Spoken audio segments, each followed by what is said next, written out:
ನಮಸ್ಕಾರ ಸ್ನೇಹಿತರೆ, ಅಮೋಘ ವರ್ಷ ಕೋಚಿಂಗ್ ಸೆಂಟರ್ ಯೂಟ್ಯೂಬ್ ಚಾನಲ್ಗೆ ನಿಮಗೆಲ್ಲ ಸ್ವಾಗತ. ಇವತ್ತಿನ ಪ್ರಮುಖವಾದಂತಹ ಕರೆಂಟ್ ಅಫೇರ್ಸ್ ಟಾಪಿಕ್ಸ್ಗಳನ್ನು ಡಿಸ್ಕಸ್ ಮಾಡೋಣ. ಈಗ ನಾವು ಡಿಸ್ಕಸ್ ಮಾಡ್ತಾ ಇರುವಂತಹ ಈ ಕರೆಂಟ್ ಅಫೇರ್ಸ್ ಟಾಪಿಕ್ಸ್ಗಳ ನೋಟ್ಸ್ಗಳನ್ನು ಡೈರೆಕ್ಟಾಗಿ ಅಮೋಘ ವರ್ಷ ಟೆಲಿಗ್ರಾಮ್ ಚಾನಲ್ ಮೂಲಕ ಡೌನ್ಲೋಡ್ ಮಾಡ್ಕೋಬೋದು. PDF ನೋಟ್ಸ್ಗಳನ್ನು ಡೌನ್ಲೋಡ್ ಮಾಡಿಕೊಂಡು ಫಾಸ್ಟಾಗಿ ಈ ಎಲ್ಲ ಕರೆಂಟ್ ಅಫೇರ್ಸ್ ಟಾಪಿಕ್ಸ್ಗಳನ್ನು ಕವರ್ ಮಾಡ್ಕೊಳ್ಳಿ, ರಿವೈಸ್ ಮಾಡ್ಕೊಳ್ಳಿ, ಎಕ್ಸಾಮ್ಸ್ಗಳಿಗೆ ಪ್ರಿಪೇರ್ ಆಗಿ ಅಂತ ಹೇಳ್ತಾ, ಏನಾದರೂ ಡೌಟ್ಸ್ಗಳಿದ್ದರೆ ಕಮೆಂಟ್ ಬಾಕ್ಸ್ನಲ್ಲಿ ಕಮೆಂಟ್ ಮಾಡಿ. ಚಾನಲನ್ನು ಸಬ್ಸ್ಕ್ರೈಬ್ ಮಾಡಿಲ್ಲ ಅಂದರೆ ಸಬ್ಸ್ಕ್ರೈಬ್ ಮಾಡಿ. ನಿಮ್ಮ ಎಲ್ಲ ಫ್ರೆಂಡ್ಸ್ ಮತ್ತು ಅಸ್ಪಿರೆಂಟ್ಸ್ಗಳ ಜೊತೆ ಕಂಟೆಂಟನ್ನು ಶೇರ್ ಮಾಡ್ತಾ ಇರಿ ಅಂತ ಹೇಳ್ತಾ ಇವತ್ತಿನ ಡಿಸ್ಕಷನನ್ನು ಪ್ರಾರಂಭ ಮಾಡೋಣ.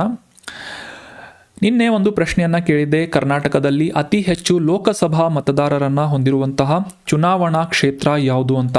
Which of the below constituency holds the largest number of Lok Sabha voters ಅಂತ ಪ್ರಶ್ನೆ ಇದ್ದು, ಆಪ್ಷನ್ಸ್ಗಳಲ್ಲಿ ಸರಿಯಾದ ಉತ್ತರ ಏನು ಅಂತಂದರೆ ಆಪ್ಷನ್ 4, ಬೆಂಗಳೂರು ಉತ್ತರ ಚುನಾವಣಾ ಕ್ಷೇತ್ರ ಅತಿ ಹೆಚ್ಚು ಲೋಕಸಭಾ ಮತದಾರರನ್ನು ಹೊಂದಿರುವಂತಹ ಕರ್ನಾಟಕದ ಒಂದು ಚುನಾವಣಾ ಕ್ಷೇತ್ರ ಆಗಿದೆ ಅನ್ನೋದು ಸರಿಯಾದಂಥ ಆನ್ಸರ್ ಆಗುತ್ತೆ. Option 4 is right answer.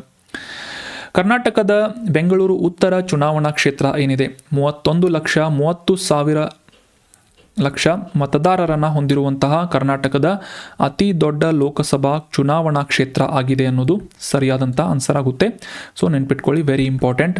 ಅದೇ ರೀತಿಯಾಗಿ ನಮ್ಮ ಕರ್ನಾಟಕದ ಉಡುಪಿ ಮತ್ತು ಚಿಕ್ಕಮಗಳೂರು ಚುನಾವಣಾ ಕ್ಷೇತ್ರ ಏನಿದೆ ಸುಮಾರು 15.65 ಲಕ್ಷ ಮತದಾರರೊಂದಿಗೆ ಅತಿ ಕಡಿಮೆ ಮತದಾರರನ್ನು ಹೊಂದಿರುವಂತಹ, ಅಂದರೆ ಲೋಕಸಭಾ ಮತದಾರರನ್ನು ಹೊಂದಿರುವಂತಹ ಚುನಾವಣಾ ಕ್ಷೇತ್ರ ಆಗಿದೆ ಅಂತ ಕೂಡ ನಾವು ಅಂಡರ್ಸ್ಟ್ಯಾಂಡ್ ಮಾಡ್ಕೋಬೇಕು. Largest is north Bengaluru. ಅದೇ ರೀತಿಯಾಗಿ ಅತಿ ಕಡಿಮೆ ಯಾವುದು ಅಂತಂದರೆ ಉಡುಪಿ ಮತ್ತು ಚಿಕ್ಕಮಗಳೂರು ಜಿಲ್ಲೆಯ ಒಂದು ಮತದಾನ ಕ್ಷೇತ್ರ ಅಥವಾ ಕಾನ್ಸ್ಟಿಟ್ಯೂಯೆನ್ಸಿ ಅಂತ ನಾವು ನೆನ್ಪಿಟ್ಕೋಬೇಕು. ಇನ್ನು ನಮಗೆಲ್ಲ ಗೊತ್ತಿರುವ ಹಾಗೆ ಡಿಲಿಮಿಟೇಷನ್ ಆರ್ಟಿಕಲ್ 82ರ ಅಡಿಯಲ್ಲಿ, ಅಂದರೆ ನಮ್ಮ ಸಂವಿಧಾನದ ಆರ್ಟಿಕಲ್ 82ರ ಅಡಿಯಲ್ಲಿ ಡಿಲಿಮಿಟೇಷನ್ ಕಮಿಷನ್ ಮೂಲಕ ಪ್ರತಿ ಸೆನ್ಸಸ್ ಅಥವಾ 10 ವರ್ಷಗಳಿಗೊಮ್ಮೆ ನಡೆಯುವಂತಹ ಗಣತಿ ಕಂಪ್ಲೀಟ್ ಆದಮೇಲೆ ಈ ವಿಧಾನಸಭಾ ಕ್ಷೇತ್ರಗಳನ್ನು ಮತ್ತು ಲೋಕಸಭಾ ಕ್ಷೇತ್ರಗಳನ್ನು, ಚುನಾವಣಾ ಕ್ಷೇತ್ರಗಳನ್ನು ವಿಭಾಗೀಕರಿಸಲಾಗುತ್ತೆ ಅಥವಾ ಟೆರಿಟರಿಯನ್ನು ನಿಗದಿಪಡಿಸಲಾಗುತ್ತೆ ಅಂತ ನಮಗೆಲ್ಲ ಗೊತ್ತಿರುವಂಥ ವಿಚಾರ. ಸೊ ನೆನಪಿಲ್ಲ ಅಂದರೂ ಕೂಡ ನೆನಪಿಟ್ಕೊಳ್ಳಿ, ಆರ್ಟಿಕಲ್ 82 ಡಿಲಿಮಿಟೇಷನ್ ಕಮಿಷನ್ ಮೂಲಕ ಪ್ರತಿ ಸೆನ್ಸಸ್ ಕಂಪ್ಲೀಟ್ ಆದ ನಂತರ ಈ ಲೋಕಸಭಾ ಚುನಾವಣಾ ಕ್ಷೇತ್ರ ಮತ್ತು ವಿಧಾನಸಭಾ ಚುನಾವಣಾ ಕ್ಷೇತ್ರಗಳನ್ನು ನಿಗದಿಪಡಿಸಲಾಗುತ್ತೆ ಅಂತ, ಅವುಗಳ ಒಂದು ಬಾರ್ಡರನ್ನು ನಿಗದಿಪಡಿಸಲಾಗುತ್ತೆ ಅಂತ ನಾವು ಅಂಡರ್ಸ್ಟ್ಯಾಂಡ್ ಮಾಡ್ಕೋಬೇಕು. ಅದೇ ರೀತಿಯಾಗಿ ನಮ್ಮ ಕರ್ನಾಟಕದ 224 ವಿಧಾನಸಭಾ ಕ್ಷೇತ್ರಗಳ ಪೈಕಿ ಬೆಂಗಳೂರು ದಕ್ಷಿಣ ಏನಿದೆ, ಇದು ಅತಿ ಹೆಚ್ಚು ವಿಧಾನಸಭಾ ಮತದಾರರನ್ನು ಹೊಂದಿರುವಂತಹ ಒಂದು ಕಾನ್ಸ್ಟಿಟ್ಯೂಯೆನ್ಸಿ ಅಥವಾ ಮತದಾನ ಕ್ಷೇತ್ರ ಅಂತ ನಾವು ಅಬ್ಸರ್ವ್ ಮಾಡಬೇಕು. ಇಲ್ಲಿ ಅಂದರೆ ಬೆಂಗಳೂರು ದಕ್ಷಿಣದಲ್ಲಿ 7.17 ಲಕ್ಷ ಜನ ಮತದಾರರನ್ನು ಹೊಂದಿದೆ ಅಂತ ನಾವು ಇಲ್ಲಿ ಅಬ್ಸರ್ವ್ ಮಾಡಬೇಕು. MP ಎಲೆಕ್ಷನ್ಗೆ ಸಂಬಂಧಪಟ್ಟಂತೆ ನಾರ್ತ್ ಬೆಂಗಳೂರು ಅತಿ ಹೆಚ್ಚು ಮತದಾರರನ್ನು ಹೊಂದಿದೆ. ಈ ಲೆಜಿಸ್ಲೇಟಿವ್ ಅಸೆಂಬ್ಲಿಗೆ ಸಂಬಂಧಪಟ್ಟಂತೆ ದಕ್ಷಿಣ ಬೆಂಗಳೂರು ಕಾನ್ಸ್ಟಿಟ್ಯೂಯೆನ್ಸಿ ಏನಿದೆ ಅತಿ ಹೆಚ್ಚು ಮತದಾರರನ್ನು ಹೊಂದಿರುವಂತಹ ಮತದಾನ ಕ್ಷೇತ್ರ ಆಗಿದೆ ಅಂತ ನಾವು ಅಬ್ಸರ್ವ್ ಮಾಡಬೇಕು. ಅದೇ ರೀತಿಯಾಗಿ ಚಿಕ್ಕಮಗಳೂರು ಜಿಲ್ಲೆಯ ಶೃಂಗೇರಿ ವಿಧಾನಸಭಾ ಕ್ಷೇತ್ರ ಏನಿದೆ ಅತಿ ಕಡಿಮೆ ಮತದಾರರನ್ನು, ಅಂದರೆ 1.67 ಲಕ್ಷ ಮತದಾರರನ್ನು ಹೊಂದಿರುವಂತಹ ಒಂದು ಅತಿ ಚಿಕ್ಕ ಮತದಾನ ಕ್ಷೇತ್ರ ಆಗಿದೆ, ಕಾನ್ಸ್ಟಿಟ್ಯೂಯೆನ್ಸಿ ಆಗಿದೆ. ಯಾವುದು? ಶೃಂಗೇರಿ ವಿಧಾನಸಭಾ ಕ್ಷೇತ್ರ. ಅತಿ ಕಡಿಮೆ, ಅತಿ ಹೆಚ್ಚು ಅಂತಂದರೆ ದಕ್ಷಿಣ ಬೆಂಗಳೂರು. ಸೊ ಕ್ಲಿಯರ್ ಆಯಿತು ಅಂತ ಅನ್ಕೋತೀನಿ. ಸೊ ಆಪ್ಷನ್ 4 ಅಂತ ಕಮೆಂಟ್ ಬಾಕ್ಸ್ನಲ್ಲಿ ಕಮೆಂಟ್ ಮಾಡಿದಂತಹ ಎಲ್ಲ ಸ್ಟೂಡೆಂಟ್ಸ್ಗಳಿಗೂ ಕೂಡ congratulations and very well done.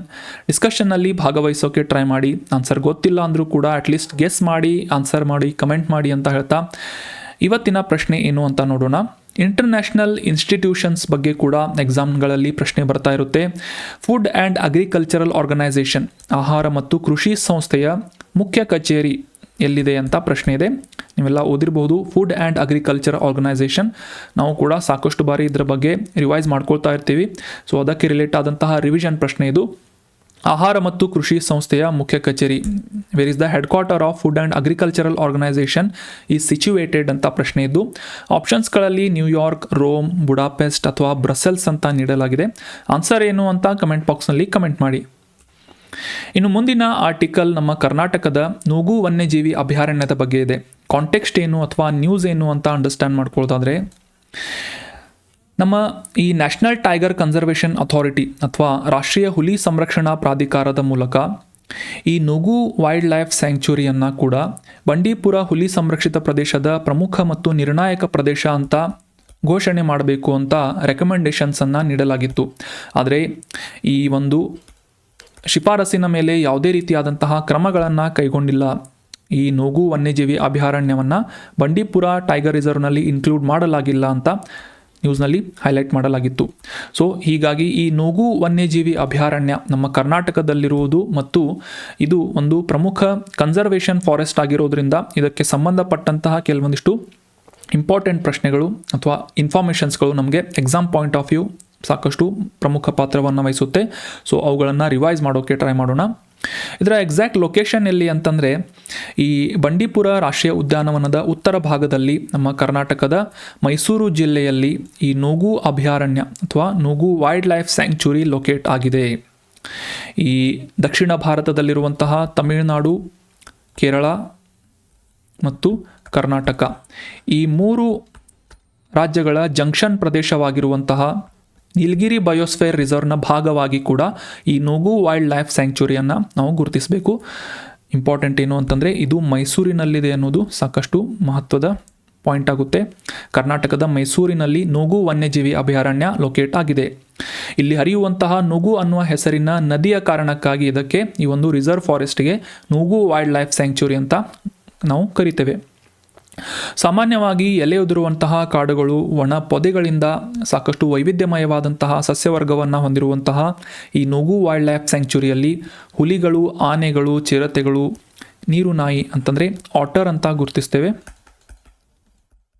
ಆಟರ್ ಅನ್ನುವ ಈ ನೀರು ನಾಯಿ, ಜೌಗು ಮೊಸಳೆ ಅಂದರೆ ವೆಟ್ಲ್ಯಾಂಡ್ ಕ್ರೊಕೊಡೈಲ್ಸ್ಗಳು, ಈ ರೀತಿಯಾದಂತಹ ಸಾಕಷ್ಟು ವೈವಿಧ್ಯಮಯವಾದಂತಹ ವನ್ಯಜೀವಿಗಳನ್ನು ಈ ನೂಗು ವೈಲ್ಡ್ ಲೈಫ್ ಸ್ಯಾಂಕ್ಚುರಿಯಲ್ಲಿ ನಾವು ಅಬ್ಸರ್ವ್ ಮಾಡ್ಬೋದು.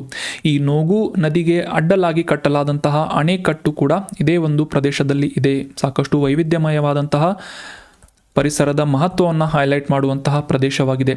ಸೊ ಈ ರೀತಿಯಾದಂತಹ ಕ್ರೂಷಿಯಲ್ ಆದಂತಹ ಒಂದು ಭಾಗವನ್ನು ಈ ಬಂಡೀಪುರ ಹುಲಿ ಸಂರಕ್ಷಿತ ಪ್ರದೇಶದ ವ್ಯಾಪ್ತಿಯಲ್ಲಿ ತರಬೇಕು ಅಥವಾ ಅದರೊಂದಿಗೆ ಮರ್ಜ್ ಮಾಡಬೇಕು ಮತ್ತು ಅದನ್ನು ಕೂಡ ಹೆಚ್ಚಿನ ಒಂದು ಸಂರಕ್ಷಣೆಯ ಸ್ಥಿತಿಯನ್ನು ಇನ್ಕ್ರೀಸ್ ಮಾಡಬೇಕು ಅಂತ ನ್ಯಾಷನಲ್ ಟೈಗರ್ ಕನ್ಸರ್ವೇಷನ್ ಅಥಾರಿಟಿಯ ಮೂಲಕ ರೆಕಮೆಂಡೇಷನ್ಸ್ಗಳನ್ನು ನೀಡಲಾಗಿದೆ ಅಂತ ನಾವು ಅಂಡರ್ಸ್ಟ್ಯಾಂಡ್ ಮಾಡ್ಕೋಬೇಕು. ಇನ್ನು ಈ ರಾಷ್ಟ್ರೀಯ ಹುಲಿ ಸಂರಕ್ಷಣಾ ಪ್ರಾಧಿಕಾರದ ಬಗ್ಗೆ ಕೂಡ ನಾವು ಸಾಕಷ್ಟು ಬಾರಿ ಡಿಸ್ಕಸ್ ಮಾಡಿದ್ದೇವೆ. ನ್ಯಾಷನಲ್ ಟೈಗರ್ ಕನ್ಸರ್ವೇಷನ್ ಅಥಾರಿಟಿ 2005ನೇ ಇಸವಿಯಲ್ಲಿ ಈ ನ್ಯಾಷನಲ್ ಟೈಗರ್ ಕನ್ಸರ್ವೇಷನ್ ಅಥಾರಿಟಿಯನ್ನು ಸ್ಥಾಪನೆ ಮಾಡಲಾಗುತ್ತೆ.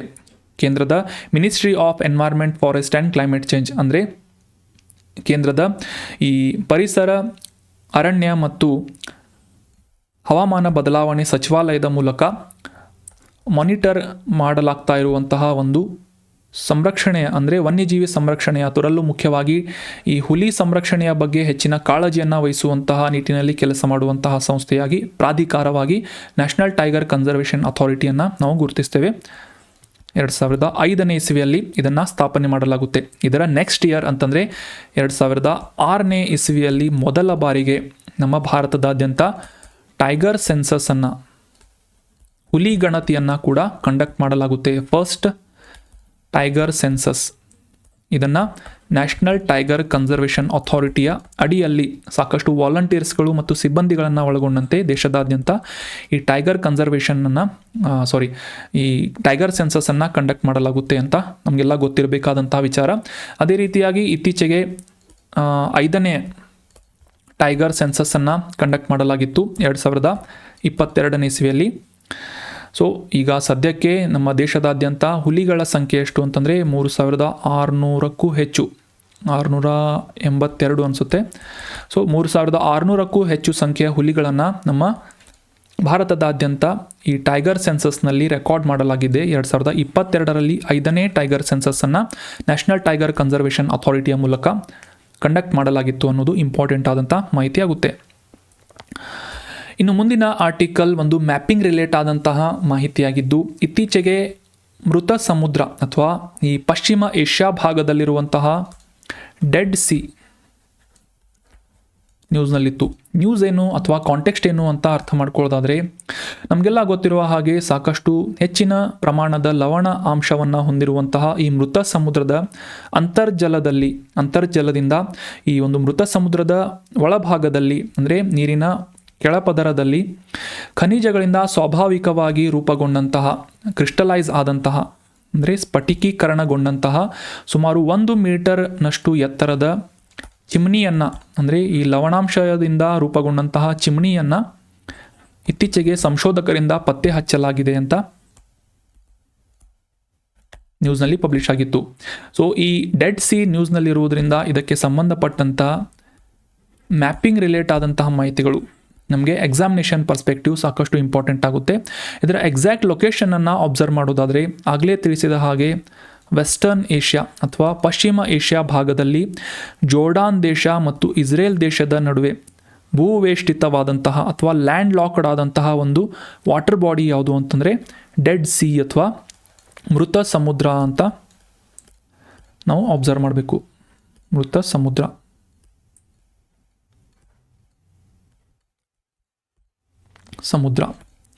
ಸೊ ಡೆಡ್ ಸಿ ಜೋರ್ಡಾನ್ ದೇಶ ಮತ್ತು ಇಸ್ರೇಲ್ ದೇಶದ ನಡುವೆ ಲೊಕೇಟ್ ಆಗಿರುವಂತಹ ಲ್ಯಾಂಡ್ ಲಾಕ್ಡ್ ವಾಟರ್ ಬಾಡಿ ಅಂತ ನಾವು ಅಬ್ಸರ್ವ್ ಮಾಡಬೇಕು.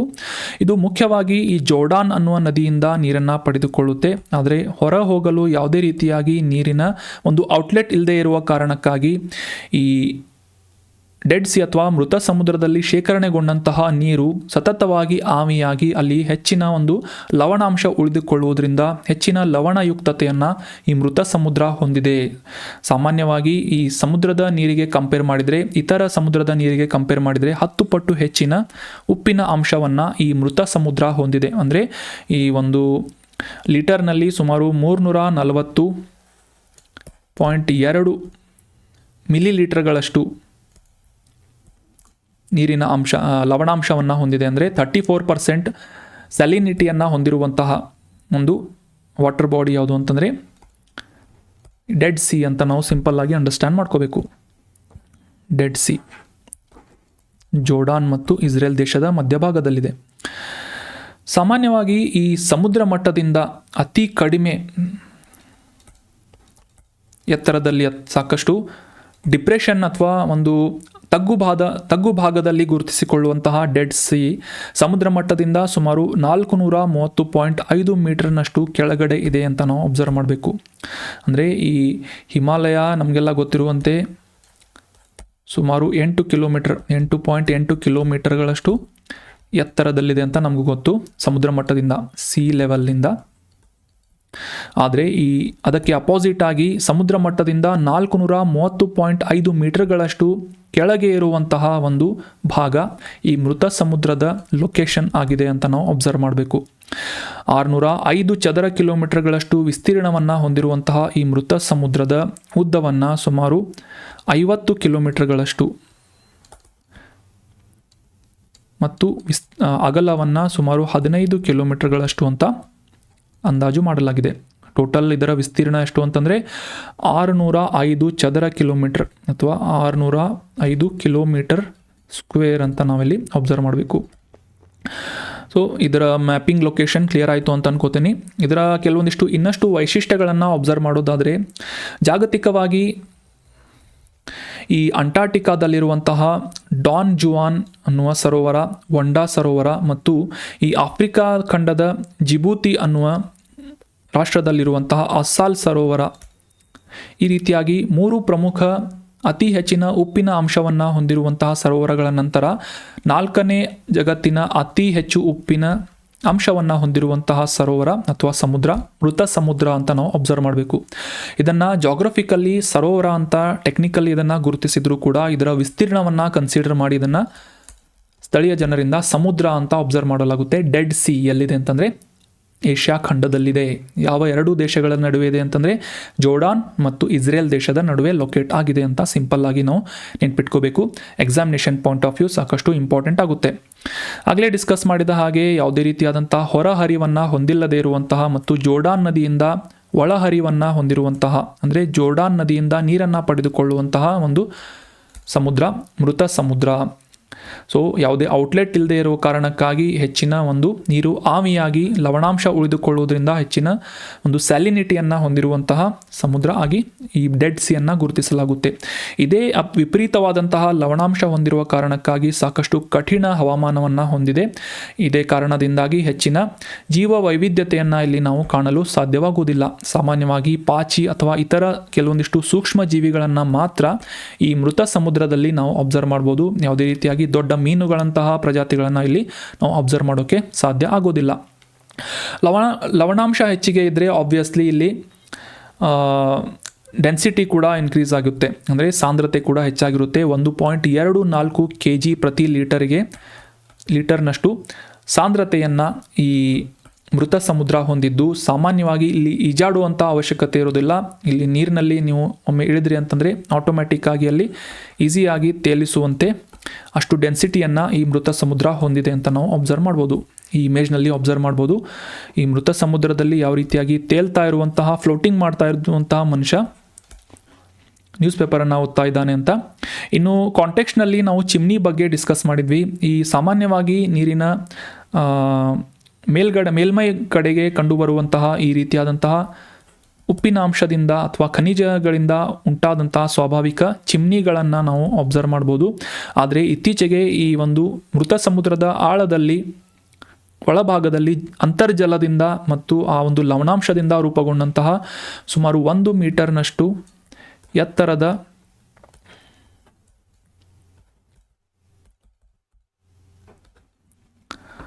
ಚಿಮ್ನಿಯನ್ನು ಇತ್ತೀಚೆಗೆ ಸಂಶೋಧಕರಿಂದ ಪತ್ತೆ ಹಚ್ಚಲಾಗಿದೆ ಮೃತ ಸಮುದ್ರದಲ್ಲಿ ಅಂತ. ನಾವು ಕಾಂಟೆಕ್ಸ್ಟನ್ನು ಕೂಡ ಅಂಡರ್ಸ್ಟ್ಯಾಂಡ್ ಮಾಡ್ಕೊಂಡ್ವಿ. In that context we have discussed in detail about dead C, especially ಅದರ ಲೊಕೇಶನ್ ಇಂಪಾರ್ಟೆಂಟ್ ಆಗುತ್ತೆ. ಇನ್ನು ಮುಂದಿನ ಆರ್ಟಿಕಲ್ ಕಿಂಗ್ ಕೋಬ್ರಾ ಬಗ್ಗೆ ಇದ್ದು, ಕಾಳಿಂಗ ಸರ್ಪ ಅಂತ ನಾವೆಲ್ಲ ಅಬ್ಸರ್ವ್ ಮಾಡ್ತೀವಿ. ಕಾಳಿಂಗ ಸರ್ಪ ಅಥವಾ ಕಿಂಗ್ ಕೋಬ್ರಾ ಅಂತ. ಇತ್ತೀಚೆಗೆ ಈ ಕಿಂಗ್ ಕೋಬ್ರಾ ನ್ಯೂಸ್ನಲ್ಲಿ ಯಾಕೆ ಇದೆ ಅಂತ ಅಬ್ಸರ್ವ್ ಮಾಡೋದಾದರೆ, ಕಾಂಟೆಕ್ಸ್ಟ್ ಕರೆಕ್ಟಾಗಿ ಅಂಡರ್ಸ್ಟ್ಯಾಂಡ್ ಮಾಡ್ಕೊಳ್ಳೋದಾದರೆ, ನಮ್ಮ ಕರ್ನಾಟಕದ ಆಗುಂಬೆ ಭಾಗದಲ್ಲಿ ಪಶ್ಚಿಮ ಘಟ್ಟಗಳಲ್ಲಿನ ಒಂದು ವನ್ಯಜೀವಿ ಜೀವಶಾಸ್ತ್ರಜ್ಞರಿಂದ ಈ ಕಿಂಗ್ ಕೋಬ್ರಾದ 4 ಪ್ರಜಾತಿಗಳು ಇದೆ ಅಂತ ಒಂದು ಕನ್ಫರ್ಮೇಷನನ್ನು ನೀಡಲಾಗಿದೆ. ಅಂದರೆ ಈ ಕಾಳಿಂಗ ಸರ್ಪದ 4 ವಿಭಿನ್ನ ಜಾತಿಗಳು ಇವೆ ಅಂತ ಈ ಕಿಂಗ್ ಕೋಬ್ರಾದ ಬಗ್ಗೆ ಇತ್ತೀಚೆಗೆ ನ್ಯೂಸ್ನಲ್ಲಿ ಬಂದಿತ್ತು. ಈ ಕಿಂಗ್ ಕೋಬ್ರಾ ಅಥವಾ ಕಾಳಿಂಗ ಸರ್ಪಕ್ಕೆ ನಾವು ಸೈಂಟಿಫಿಕ್ ನೇಮನ್ನು ಕೂಡ ಅಬ್ಸರ್ವ್ ಮಾಡ್ಬೋದು. ಒಫಿಯೋಫಾಗಸ್ ಹನ್ನ ಅಂತ. ಒಫಿಯೋಫಾಗಸ್ ಹನ್ನ ಅಥವಾ ಕಿಂಗ್ ಕೋಬ್ರಾ ಅಂತ ಇದನ್ನು ಅಬ್ಸರ್ವ್ ಮಾಡ್ತೇವೆ. ಸಾಮಾನ್ಯವಾಗಿ ಸಕ್ರಿಯ ಬೇಟೆಗಾರನಾಗಿರುವಂತಹ ಈ ಕಿಂಗ್ ಕೋಬ್ರಾ ಅಥವಾ ಕಾಳಿಂಗ ಸರ್ಪ ಪ್ರಮುಖವಾಗಿ ಇತರ ಹಾವುಗಳನ್ನು ಬೇಟೆಯಾಡಿ ಆಹಾರವನ್ನು ಸೇವಿಸುವಂತಹ ಒಂದು ಪ್ರಜಾತಿಯಾಗಿದೆ. ಸಾಕಷ್ಟು ಜಗತ್ತಿನಲ್ಲೇ ಅತಿ ಪ್ರಬಲವಾದಂತಹ ವಿಷಯಕ್ಕೆ ಹೆಸರುವಾಸಿಯಾಗಿರುವಂತಹ ಈ ಕಾಳಿಂಗ ಸರ್ಪ ಒಂದೇ ಕಡಿತದಲ್ಲಿ 10 ಜನರನ್ನು ಕೊಲ್ಲುವಂತಹ ಅಥವಾ ಒಂದು ಆನೆಯನ್ನು ಕೊಲ್ಲುವಂಥ ವಿಷಕಾರಿಯಾದಂತಹ ಒಂದು ದ್ರವವನ್ನು ಡಿಸ್ಚಾರ್ಜ್ ಮಾಡುತ್ತೆ ಅಂತ ನಾವು ಅಬ್ಸರ್ವ್ ಮಾಡಬೇಕು. ಒಂದೇ ಬೈಟ್ನಲ್ಲಿ 10 ಜನರನ್ನು ಕೊಲ್ಲುವಷ್ಟು ವಿಷವನ್ನು, ಪ್ರಭಾವಕಾರಿಯಾದಂತಹ ವಿಷಯವನ್ನು ಈ ಪಾಯ್ಸನನ್ನು, ಈ ವೆನಮನ್ನು ಇದು ಕಿಂಗ್ ಕೋಬ್ರಾ ಹೊಂದಿದೆ ಅಂತ ನಾವು ಅಬ್ಸರ್ವ್ ಮಾಡಬೇಕು. ಸಾಮಾನ್ಯವಾಗಿ ಗೂಡುಗಳನ್ನು ನಿರ್ಮಾಣ ಮಾಡಿ ಆ ಗೂಡುಗಳನ್ನು ಸಂರಕ್ಷಣೆ ಮಾಡುವಂತಹ ಒಂದು ಪ್ರಾಕ್ಟೀಸನ್ನು ಈ ಕಿಂಗ್ ಕೋಬ್ರಾಗಳು ಮಾಡುತ್ತವೆ. ಇನ್ನು 4 ಪ್ರಮುಖ ಕಿಂಗ್ ಕೋಬ್ರಾದ ಪ್ರಜಾತಿಗಳು ಯಾವುವು ಅಂತಂದರೆ, ಒಫಿಯೋಫಾಗಸ್ ಕಿಂಗ್ ಕೋಬ್ರಾ ಅಥವಾ ಕಾಳಿಂಗ ಸರ್ಪ. ಇದು ಸಾಮಾನ್ಯವಾಗಿ ಪಶ್ಚಿಮ ಘಟ್ಟಗಳಲ್ಲಿ ಕಂಡುಬರುವಂತಹ ಒಂದು ಪ್ರಜಾತಿ. ನಂತರ ಏಷ್ಯಾದಾದ್ಯಂತ ಕಂಡುಬರುವಂತಹ ಒಫಿಯೋಫಾಗಸ್ ಹನ್ನ. ಇನ್ನು 3ನೇದು ಯಾವುದು ಅಂತಂದರೆ, ಆಗ್ನೇಯ ಏಷ್ಯಾದಲ್ಲಿ ಹೆಚ್ಚಾಗಿ ಕಂಡುಬರುವಂತಹ ಒಫಿಯೋಫಾಗಸ್ ಬಂಗರಸ್. ಅದೇ ರೀತಿಯಾಗಿ ಫಿಲಿಪೈನ್ಸ್ನಲ್ಲಿ ಹೆಚ್ಚಾಗಿ ಕಂಡುಬರುವಂತಹ ಒಫಿಯೋಫಾಗಸ್ ಸಾಲ್ವತಾನ್ ಅಂತ. ಈ ರೀತಿಯಾಗಿ 4 ಪ್ರಜಾತಿಗಳು ಇವೆ ಅಂತ ಇತ್ತೀಚೆಗೆ ಸಂಶೋಧಕರಿಂದ ಕನ್ಫರ್ಮ್ ಮಾಡಲಾಗಿದೆ ಅಂತ ನಾವು ಕಾಂಟೆಕ್ಸ್ಟನ್ನು ಅಂಡರ್ಸ್ಟ್ಯಾಂಡ್ ಮಾಡ್ಕೊಂಡ್ವಿ. ಸೊ ಇತ್ತೀಚಿನ ದಿನಗಳಲ್ಲಿ ಈ ಕಿಂಗ್ ಕೋಬ್ರಾಗಳು ತಮ್ಮ ಎಕ್ಸಿಸ್ಟೆನ್ಸನ್ನು ರಕ್ಷಣೆ ಮಾಡುವಂಥ ನಿಟ್ಟಿನಲ್ಲಿ ಸಾಕಷ್ಟು ಹೋರಾಟವನ್ನು ನಡೆಸ್ತಾ ಇವೆ. ಸಾಮಾನ್ಯವಾಗಿ ಈ ಮಾನವನ ಚಟುವಟಿಕೆಗಳು ಹೆಚ್ಚಾಗ್ತಾ ಇರುವುದರಿಂದ ಈ ಕಿಂಗ್ ಕೋಬ್ರಾದ ಆವಾಸ ಸ್ಥಾನ ನಾಶವಾಗ್ತಾ ಇದೆ ಮತ್ತು ಮಾನವನ ಶೋಷಣೆಯಿಂದ ಬೇಟೆಯಾಡುವುದು ಮತ್ತು ಅವುಗಳ ಚರ್ಮ ಅಥವಾ ಆಹಾರಕ್ಕಾಗಿ ಕೂಡ ಇವುಗಳನ್ನು ಮಾನವ ಬೇಟೆಯಾಡ್ತಾ ಇದ್ದಾನೆ.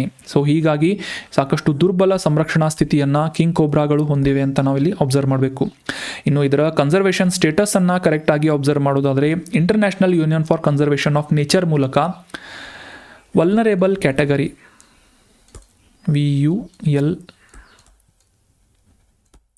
ವಲ್ನರೇಬಲ್ ಅನ್ನುವ ಕ್ಯಾಟಗರಿಯಲ್ಲಿ ಅಥವಾ ದುರ್ಬಲ ಪ್ರಜಾತಿಯ ಲಿಸ್ಟ್ನಲ್ಲಿ ಈ ಕಿಂಗ್ ಕೋಬ್ರಾ ಅಥವಾ ಕಾಳಿಂಗ ಸರ್ಪವನ್ನು ನಾವು ಕಾಣಬಹುದು. ಅದೇ ರೀತಿಯಾಗಿ ಸೈಟ್ಸ್ನ ಅಪೆಂಡಿಕ್ಸ್ 2ರಲ್ಲೂ ಕೂಡ ಒಂದು ಡಿಸೆಂಟ್ ಆದಂತಹ ಸಂರಕ್ಷಣಾ ಸ್ಥಿತಿಯನ್ನು ಈ ಕಿಂಗ್ ಕೋಬ್ರಾ ಹೊಂದಿದೆ ಅಂತ ನಾವು ಸಿಂಪಲ್ ಆಗಿ ನೆನ್ಪಿಟ್ಕೋಬೇಕು. Examination point of view important ಆಗುವುದೇನು ಅಂತಂದರೆ ಈ ಕಿಂಗ್ ಕೋಬ್ರಾ ಅಥವಾ ಕಾಳಿಂಗ ಸರ್ಪ ಇದರ ಸಂರಕ್ಷಣಾ ಸ್ಥಿತಿ ಏನು, ದುರ್ಬಲ. ಅದೇ ರೀತಿಯಾಗಿ ಈ ಒಫಿಯೋಫಾಗಸ್ ಅಂತ ಜಸ್ಟ್ ನಿಮಗೆ ಏನಾದರೂ ಕ್ವಶನ್ನಲ್ಲಿ ಬಂದರೆ ಈ ಬಾಂಗರಸ್ ಆಗಿರಲಿ ಅಥವಾ ಸಾಲ್ವತಾನ್ ಆಗಿರಲಿ ಅಥವಾ ಕಿಂಗ್ ಕೋಬ್ರಾ ಹನ್ನ ಆಗಿರಲಿ, ಸೊ ಇವುಗಳ ಬಗ್ಗೆ ಟೆನ್ಷನ್ ತೊಗೋಬೇಡಿ. ಒಫಿಯೋಫಾಗಸ್ ಅಂತ ಬಂದರೆ ಇದು ಡೈರೆಕ್ಟಾಗಿ ಕಿಂಗ್ ಕೋಬ್ರಾನ ಸೈಂಟಿಫಿಕ್ ನೇಮ್ ಅಂತ ನೆನ್ಪಿಟ್ಕೊಂಡ್ರು ಸಾಕು. ಇನ್ನು ಇತ್ತೀಚೆಗೆ ನಮ್ಮ ಕೇಂದ್ರ union ministry of environment, forest and climate change ಅಂದರೆ ಪರಿಸರ, ಅರಣ್ಯ ಮತ್ತು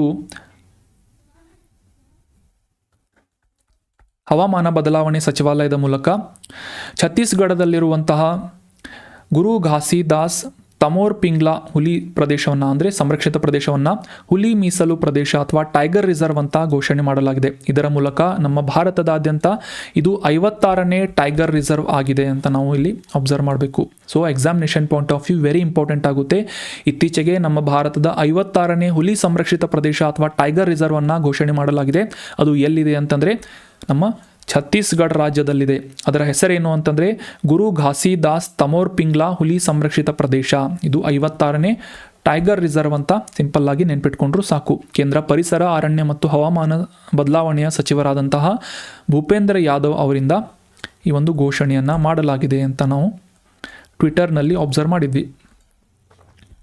ಸೊ ಕ್ಲಿಯರ್ ಆಯಿತು ಅಂತ ಅನ್ಕೋತೀನಿ. ನೆನ್ಪಿಟ್ಕೊಳ್ಳಿ, ಛತ್ತೀಸ್ಗಢದ ಗುರು ಘಾಸಿದಾಸ್ ತಮೋರ್ ಪಿಂಗ್ಲಾ ಇದು 56ನೇ ಹುಲಿ ಸಂರಕ್ಷಿತ ಪ್ರದೇಶ ಅಂತ ನಾವು ಅಬ್ಸರ್ವ್ ಮಾಡಬೇಕು. ಇನ್ನು ಇದರ ವಿಸ್ತೀರ್ಣ ಅಷ್ಟೊಂದು ಇಂಪಾರ್ಟೆಂಟ್ ಆಗೋಲ್ಲ ಎಕ್ಸಾಮಿನೇಷನ್ ಪರ್ಸ್ಪೆಕ್ಟಿವ್. ಸುಮಾರು 2829 ಚದರ ಕಿಲೋಮೀಟರ್ಗಳಷ್ಟು ಇದೆ. ಅದೇ ರೀತಿಯಾಗಿ ಈ ಒಂದು ಪ್ರದೇಶದಲ್ಲಿ ಗುರು ಘಾಸಿದಾಸ್ ರಾಷ್ಟ್ರೀಯ ಉದ್ಯಾನವನ ಅಂದರೆ ನ್ಯಾಷನಲ್ ಪಾರ್ಕ್ ಮತ್ತು ತಮೋರ್ ಪಿಂಗ್ಲಾ ವೈಲ್ಡ್ ಲೈಫ್ ಸ್ಯಾಂಕ್ಚುರಿ ಈ 2 ಸಂರಕ್ಷಿತ ಪ್ರದೇಶದ ಒಂದು ಮರ್ಜ್ ಮಾಡುವುದರ ಮೂಲಕ ಇವುಗಳನ್ನು ಈ ಒಂದು ಭಾಗವನ್ನು ಟೈಗರ್ ರಿಸರ್ವ್ ಅಂತ ಕೇಂದ್ರ ಯೂನಿಯನ್ ಮಿನಿಸ್ಟ್ರಿಯಿಂದ ಡಿಕ್ಲರೇಷನ್ ಮಾಡಲಾಗಿದೆ. ಸೊ ಇದು ಮುಖ್ಯವಾಗಿ ಹುಲಿಯನ್ನು ಸಂರಕ್ಷಣೆ ಮಾಡುವಂತಹ ನಿಟ್ಟಿನಲ್ಲಿ ಒಂದು ಭಾರತದ ಪ್ರಮುಖ ಹೆಜ್ಜೆ ಅಂತ ನಾವಿಲ್ಲಿ ಅಬ್ಸರ್ವ್ ಮಾಡ್ಬೋದು. ಇನ್ನು ಮುಂದಿನ ಆರ್ಟಿಕಲ್ ಒಂದು ನ್ಯೂಸ್ ಪೇಪರ್ ಕಟ್ಟಿಂಗ್ ಇದೆ. ನಮ್ಮ ನೆರೆಹೊರೆಯ ರಾಷ್ಟ್ರವಾದಂತಹ ದಕ್ಷಿಣ ಭಾಗದ ರಾಷ್ಟ್ರವಾದಂತಹ ಶ್ರೀಲಂಕಾದ ಹೊಸ ಅಧ್ಯಕ್ಷರನ್ನಾಗಿ ಅನುರಾಗ್ ಕುಮಾರ್ ದಿಸ್ಸಾನಾಯಕೆ ಅವರನ್ನು ಇತ್ತೀಚೆಗೆ ಆಯ್ಕೆ ಮಾಡಲಾಗಿದೆ. ಅಧ್ಯಕ್ಷ ಅಂದರೆ ರಾಷ್ಟ್ರಪತಿ ಅಂತ ಅಂಡರ್ಸ್ಟ್ಯಾಂಡ್ ಮಾಡ್ಕೊಳ್ಳಿ. ಶ್ರೀಲಂಕಾದ ಅಧ್ಯಕ್ಷರಾಗಿ ಅನುರಾಗ್ ಕುಮಾರ್ ದಿಸ್ಸಾನಾಯಕೆ ಅವರನ್ನು ಗುರುತಿಸಲಾಗ್ತಾ ಇದೆ ಅಥವಾ ಆಯ್ಕೆ ಮಾಡಲಾಗಿದೆ. ಅದೇ ರೀತಿಯಾಗಿ ಇತ್ತೀಚೆಗೆ ಈ ಹೊಸ ಸರ್ಕಾರದ ಪ್ರಧಾನಮಂತ್ರಿಯನ್ನಾಗಿ ಹರಿಣಿ ಅಮರಸೂರ್ಯ ಅವರನ್ನು ನೇಮಕ ಮಾಡಲಾಗಿದೆ. ಇವರು ಶಿಕ್ಷಣ, ಉನ್ನತ ಶಿಕ್ಷಣ, ವೃತ್ತಿಪರ ಶಿಕ್ಷಣ ಈ ರೀತಿಯಾದಂತಹ ಪ್ರಮುಖ ಮಿನಿಸ್ಟ್ರಿಗಳನ್ನು ಅಥವಾ ಸಚಿವಾಲಯವನ್ನು ನಿರ್ವಹಿಸಲಿದ್ದಾರೆ. ಅದೇ ರೀತಿಯಾಗಿ ಅಧ್ಯಕ್ಷರಾದಂಥ ಅನುರಾಗ್ ಕುಮಾರ್ ದಿಸ್ಸಾನಾಯಕೆ ಅವರು ಈ ರಕ್ಷಣಾ, ಹಣಕಾಸು ಯೋಜನೆ ಮತ್ತು ಡಿಜಿಟಲ್ ಆರ್ಥಿಕತೆ ಈ ರೀತಿಯಾದಂತಹ ಪ್ರಮುಖ ಸಚಿವಾಲಯಗಳನ್ನು ಅಥವಾ ಡಿಪಾರ್ಟ್ಮೆಂಟ್ಗಳನ್ನು ಮಾನಿಟರ್ ಮಾಡಲಿದ್ದಾರೆ ಅಂತ ನಾವು ಅಬ್ಸರ್ವ್ ಮಾಡ್ಬೋದು. Dissanayake. So that was all about today's articles friends. ಈಗ ಡಿಸ್ಕಸ್ ಮಾಡಲಾದಂಥ ಆರ್ಟಿಕಲ್ಸ್ಗಳನ್ನು ರಿವೈಸ್ ಮಾಡೋದು ಕೂಡ ಇಂಪಾರ್ಟೆಂಟ್ ಆಗುತ್ತೆ. ರಿವಿಷನ್ ಪ್ರಶ್ನೆಗಳನ್ನು ನೋಡೋಣ. ಮೊದಲನೇ ರಿವಿಷನ್ ಪ್ರಶ್ನೆ ಏನು ಅಂತಂದರೆ, ನೂಗು ವೈಲ್ಡ್ ಲೈಫ್ ಸ್ಯಾಂಕ್ಚುರಿ ಎಲ್ಲಿದೆ ಅಂತ ಸಿಂಪಲ್ ಪ್ರಶ್ನೆ. ನಮ್ಮ ಕರ್ನಾಟಕದಲ್ಲಿದೆ ಅಂತ ನಮಗೆಲ್ಲ ಗೊತ್ತು, ಆದರೆ ಯಾವ ಜಿಲ್ಲೆ ಅಂತ ಗುರುತಿಸಬೇಕು. ಆಪ್ಷನ್ಸ್ಗಳಲ್ಲಿ ಸರಿಯಾದ ಉತ್ತರ ಮೈಸೂರು ಜಿಲ್ಲೆಯಲ್ಲಿ ನೂಗು ವೈಲ್ಡ್ ಲೈಫ್ ಸ್ಯಾಂಕ್ಚುರಿ ಅಥವಾ ವನ್ಯಜೀವಿ ಅಭಯಾರಣ್ಯ ಲೊಕೇಟ್ ಆಗಿದೆ. Option C is right answer. ಸಾಕಷ್ಟು ವೈವಿಧ್ಯಮಯ ಪ್ರಾಣಿ ಮತ್ತು ಸಸ್ಯವರ್ಗವನ್ನು ಹೊಂದಿರುವಂತಹ ಬಂಡೀಪುರ ಹುಲಿ ಸಂರಕ್ಷಿತ ಪ್ರದೇಶದ ಉತ್ತರ ಭಾಗದಲ್ಲಿ ನಮ್ಮ ಕರ್ನಾಟಕದ ಮೈಸೂರು ಜಿಲ್ಲೆಯಲ್ಲಿ ನೂಗು ವೈಲ್ಡ್ ಲೈಫ್ ಸ್ಯಾಂಕ್ಚುರಿ ಲೊಕೇಟ್ ಆಗಿದೆ. ಇದು ನೀಲಗಿರಿ ಬಯೋಸ್ಫಿಯರ್ ರಿಸರ್ವ್ನ ಒಂದು ಭಾಗ ಅಂತ ಕೂಡ ನಾವು ಇದನ್ನು ಅಬ್ಸರ್ವ್ ಮಾಡ್ಬೋದು. ಮುಂದಿನ ರಿವಿಷನ್ ಪ್ರಶ್ನೆ, IUCN ಕೆಂಪು ಪಟ್ಟಿಯಲ್ಲಿ ಕಿಂಗ್ ಕೋಬ್ರಾ ಅಥವಾ ಕಾಳಿಂಗ ಸರ್ಪದ ರಕ್ಷಣಾ ಸ್ಥಿತಿ ಏನು ಅಂತ ಪ್ರಶ್ನೆ ಇದೆ. What is the conservation status of king cobra in IUCN red list ಅಂತ ಪ್ರಶ್ನೆ ಇದ್ದು, ಆಪ್ಷನ್ಸ್ಗಳಲ್ಲಿ ಸರಿಯಾದ ಉತ್ತರ ಆಪ್ಷನ್ ಸಿ, ವಲ್ನರೇಬಲ್ ಅಥವಾ ದುರ್ಬಲ ಪ್ರಜಾತಿಯ ಪ್ರಾಣಿಯನ್ನಾಗಿ ಕಿಂಗ್ ಕೋಬ್ರಾವನ್ನು ಇನ್ಕ್ಲೂಡ್ ಮಾಡಲಾಗಿದೆ IUCN ಕೆಂಪು ಪಟ್ಟಿಯಲ್ಲಿ, international union for conservation of nature. ಇತ್ತೀಚೆಗೆ ನಮ್ಮ ಆಗುಂಬೆಯ ವನ್ಯಜೀವಿ ಶಾಸ್ತ್ರಜ್ಞರಿಂದ ಕಿಂಗ್ ಕೋಬ್ರಾದ 4 ವಿಭಿನ್ನ ಪ್ರಜಾತಿಗಳಿವೆ ಅಂತ ಒಂದು ದೃಢಪಡಿಸಿದ್ದಾರೆ ಅಥವಾ ಖಚಿತಪಡಿಸಿದ್ದಾರೆ, ಕನ್ಫರ್ಮೇಷನನ್ನು ನೀಡಿದ್ದಾರೆ ಅಂತ ನ್ಯೂಸ್ನಲ್ಲಿ ಪಬ್ಲಿಷ್ ಆಗಿತ್ತು. ಸೊ ಈ 4 ಕಿಂಗ್ ಕೋಬ್ರಾದ ಪ್ರಜಾತಿಗಳು ಯಾವುವು ಅಂತ ಕೂಡ ನಾವು ಡೀಟೇಲ್ ಆಗಿ ಅಂಡರ್ಸ್ಟ್ಯಾಂಡ್ ಮಾಡ್ಕೊಂಡ್ವಿ. ಮುಖ್ಯವಾಗಿ ಓಫಿಯೋಫಾಗಸ್ ಕಿಂಗ್ ಕೋಬ್ರಾ, ಓಫಿಯೋಫಾಗಸ್ ಹನ್ನಾ, ಓಫಿಯೋಫಾಗಸ್ ಬಾಂಗರಸ್ ಮತ್ತು ಓಫಿಯೋಫಾಗಸ್ ಸಾಲ್ವತಾನ್ ಅಂತ ಗುರುತಿಸ್ಬೋದು. So examination point of view ಈ ಓಫಿಯೋಫಾಗಸ್ ಅಂದರೆ ಏನು ಅಂತ ಏನಾದರೂ ಪ್ರಶ್ನೆ ಬಂದರೆ ಇದು ಕಿಂಗ್ ಕೋಬ್ರಾ ಅಥವಾ ಕಳಿಂಗ ಸರ್ಪದ ಒಂದು ಪ್ರಜಾತಿಯಾಗಿದೆ ಅಂತ ನೆನ್ಪಿಟ್ಕೊಂಡ್ರು ಸಾಕು. ಇದರ ಸಂರಕ್ಷಣಾ ಸ್ಥಿತಿ ದುರ್ಬಲ ಕ್ಯಾಟಗರಿಯಲ್ಲಿ ಇದು ಬರುತ್ತೆ. ಸೈಟ್ಸ್ನ ಅಪೆಂಡಿಕ್ಸ್ 2ರಲ್ಲಿ ಇದನ್ನು ಸೇರಿಸಲಾಗಿದೆ. ಇದರ ಒಂದು ಸಂರಕ್ಷಣಾ ಸ್ಥಿತಿ ಇದೆ ಅಂತ ನಾವು ಅಬ್ಸರ್ವ್ ಮಾಡ್ಬೋದು. ಜಗತ್ತಿನ ಅತಿ ಹೆಚ್ಚು ವೆನಮಸ್ ಆದಂತಹ ಸ್ನೇಕ್ಸ್ಗಳಲ್ಲಿ ಕಿಂಗ್ ಕೋಬ್ರಾ ಕೂಡ ಒಂದು. ಮೃತ ಸಮುದ್ರ ಅಥವಾ ಡೆಡ್ ಸಿ ಎಲ್ಲಿದೆ ಅಂತ ಸಿಂಪಲ್ ಪ್ರಶ್ನೆ. ಆಪ್ಷನ್ಸ್ಗಳಲ್ಲಿ ಸರಿಯಾದ ಉತ್ತರ ಏನು ಅಂತಂದರೆ ಪಶ್ಚಿಮ ಏಷ್ಯಾ ಭಾಗದಲ್ಲಿರುವಂತಹ ಜೋರ್ಡಾನ್ ಮತ್ತು ಇಸ್ರೇಲ್ ದೇಶದ ನಡುವೆ ಡೆಡ್ ಸಿ ಲೊಕೇಟ್ ಆಗಿದೆ. ಇದು ಒಂದು ಭೂವೇಷ್ಟಿತ ಲ್ಯಾಂಡ್ ಲಾಕ್ಡ್ ಆದಂತಹ ಒಂದು ಸರೋವರ ಅಥವಾ ಸಮುದ್ರ ಅಂತ ನಾವು ಸಿಂಪಲ್ ಆಗಿ ಅಂಡರ್ಸ್ಟ್ಯಾಂಡ್ ಮಾಡ್ಕೋಬೇಕು. ಮುಂದಿನ ರಿವಿಷನ್ ಪ್ರಶ್ನೆ, ಮೃತ ಸಮುದ್ರ ಏಕೆ ಜೀವರಹಿತವಾಗಿದೆ, ಅಂದರೆ ಯಾವುದೇ ಜೀವ ವೈವಿಧ್ಯತೆ ಇಲ್ಲದೇ ಇರುವಂತಹ ಒಂದು ವಾಟರ್ ಬಾಡಿ ಆಗಿದೆ ಅಂತ ಪ್ರಶ್ನೆ ಇದೆ. ಡೆಡ್ ಸಿ ಸರಿಯಾದ ಉತ್ತರ ನಮಗೆಲ್ಲ ಗೊತ್ತು. ಅತಿ ಹೆಚ್ಚಿನ ಲವಣಾಂಶದ ಕಾರಣಕ್ಕಾಗಿ ಇಲ್ಲಿ ಹೆಚ್ಚು ವೈವಿಧ್ಯಮಯವಾದಂತಹ ಪ್ರಾಣಿಗಳನ್ನು ನಾವಿಲ್ಲಿ ಅಬ್ಸರ್ವ್ ಮಾಡೋಕ್ಕೆ ಸಾಧ್ಯ ಆಗೋದಿಲ್ಲ ಅಂತ ನಾವು ಅಬ್ಸರ್ವ್ ಮಾಡ್ಬೋದು. Option B is right answer. Jordan ನದಿಯಿಂದ ನೀರನ್ನು ಪಡೆದುಕೊಳ್ಳುವಂತಹ ಇನ್ಲೆಟನ್ನು ಹೊಂದಿರುವಂತಹ ಪಶ್ಚಿಮ ಏಷ್ಯಾದ ಡೆಡ್ ಸಿ ಏನಿದೆ, ಯಾವುದೇ ರೀತಿಯಾದಂಥ ಔಟ್ಲೆಟನ್ನು ಹೊಂದಿಲ್ಲದೆ ಇರುವುದ ಕಾರಣಕ್ಕಾಗಿ ಸೂರ್ಯನ ಬೆಳಕಿನಲ್ಲಿ ಆವಿಯಾಗಿ ಹೋಗುವಂತಹ ನೀರು ಉಳಿದುಕೊಳ್ಳುವಂತಹ ಲವಣಾಂಶದ ಕಾರಣಕ್ಕಾಗಿ ಹೆಚ್ಚಿನ ಒಂದು ಲವಣಾಂಶ ಅಥವಾ ಸ್ಯಾಲಿನಿಟಿಯನ್ನು ಹೊಂದಿದೆ ಡೆಡ್ ಸಿ ಅಂತ ನಾವು ಅಬ್ಸರ್ವ್ ಮಾಡ್ಬೋದು. ಜೋರ್ಡಾನ್ ಮತ್ತು ಇಸ್ರೇಲ್ ದೇಶದ ನಡುವೆ ಲೊಕೇಟ್ ಆಗಿದೆ. So that was all about today's discussion friends. ಕಾಂಟೆಂಟನ್ನು ನಿಮ್ಮ ಎಲ್ಲ ಫ್ರೆಂಡ್ಸ್ಗಳ ಜೊತೆ ಶೇರ್ ಮಾಡಿ, ನೋಟ್ಸ್ಗಳನ್ನು ಡೈರೆಕ್ಟಾಗಿ ಟೆಲಿಗ್ರಾಮ್ ಚಾನಲ್ ಮೂಲಕ ಡೌನ್ಲೋಡ್ ಮಾಡ್ಕೊಳ್ಳಿ. ಡಿಸ್ಕಷನ್ನಲ್ಲಿ ಕೇಳಲಾದಂತಹ ಪ್ರಶ್ನೆಗೆ ಸರಿಯಾಗಿ ಆನ್ಸರ್ ಮಾಡೋಕ್ಕೆ ಟ್ರೈ ಮಾಡಿ. Thank you so much for joining the discussion. Have an awesome day.